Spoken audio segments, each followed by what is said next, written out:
Joe Biden, he was vice president in Obama's administration. That's when the war on Syria started. They were funneling money, weapons over to these jihadists. Of course, you got Turkey, Saudi Arabia, Qatar also, each funding their own flavors of jihad, but they're more than complicit in creating the conditions that gave rise to ISIS with the war in Iraq.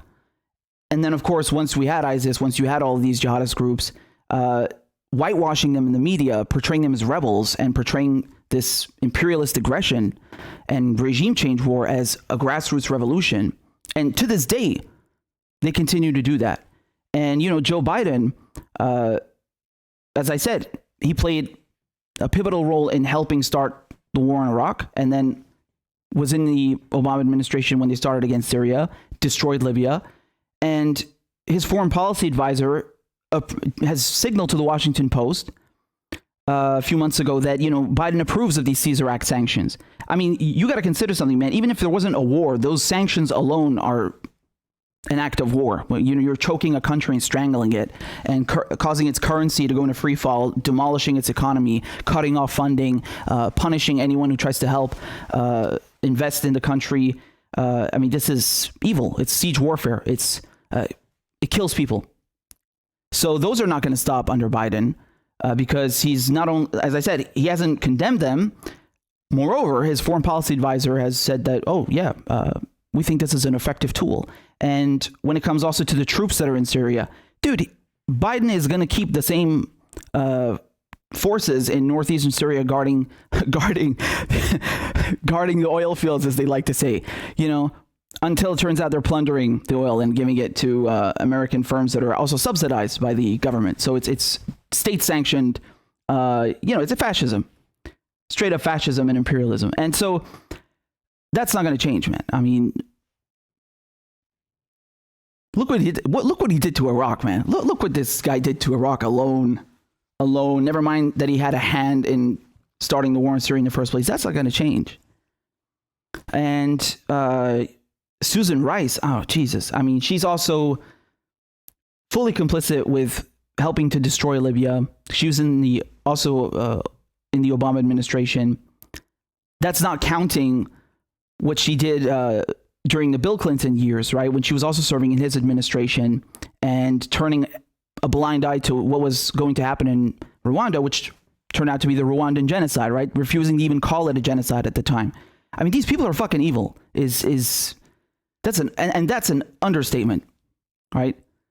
They're beyond evil.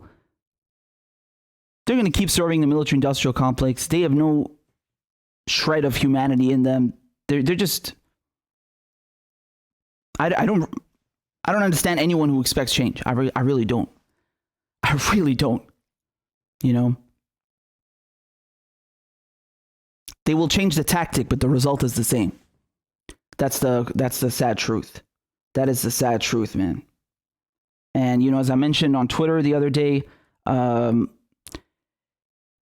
it's frankly astonishing how these wars have been started 2-3 administrations ago.